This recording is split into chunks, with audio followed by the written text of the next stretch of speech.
Breaking news చూస్తున్నాం. తెలంగాణలో రెండో రోజు సరస్వతి పుష్కరాలు జరగనున్నాయి. కాళేశ్వరం పుష్కరాలకు భారీగా తరలివస్తున్నారు భక్తులు. ఇక కాళేశ్వరంలో భక్తులు పుష్కర స్నానాలు ఆచరిస్తున్నారు. కుంభమేళా స్ఫూర్తితో కాళేశ్వరంలో టెంట్ సిటీ ఏర్పాటు చేశారు. తొలి రోజు 1,00,000 మందికి పైగా భక్తులు పుష్కర స్నానాలు చేశారు. ఇక నిన్న కాళేశ్వరం పుష్కరాలకు సీఎం రేవంత్ రెడ్డి వెళ్లారు. ఈ సందర్భంగా సీఎం రేవంత్ రెడ్డి మాట్లాడారు.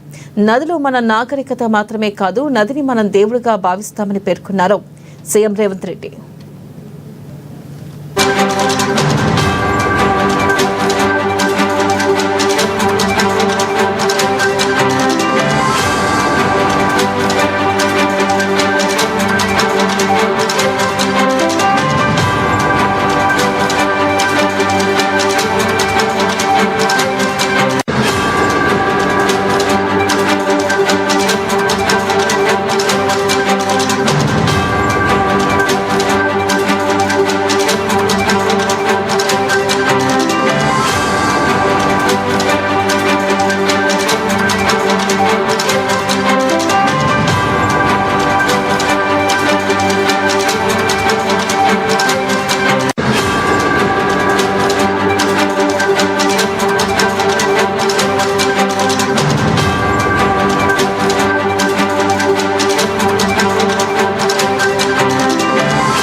బ్రేకింగ్ న్యూస్ చూస్తున్నాం. తెలంగాణలో రెండో రోజు సరస్వతి పుష్కరాలు జరగనున్నాయి. కాళేశ్వరం పుష్కరాలకు భారీగా తరలివస్తున్నారు భక్తులు.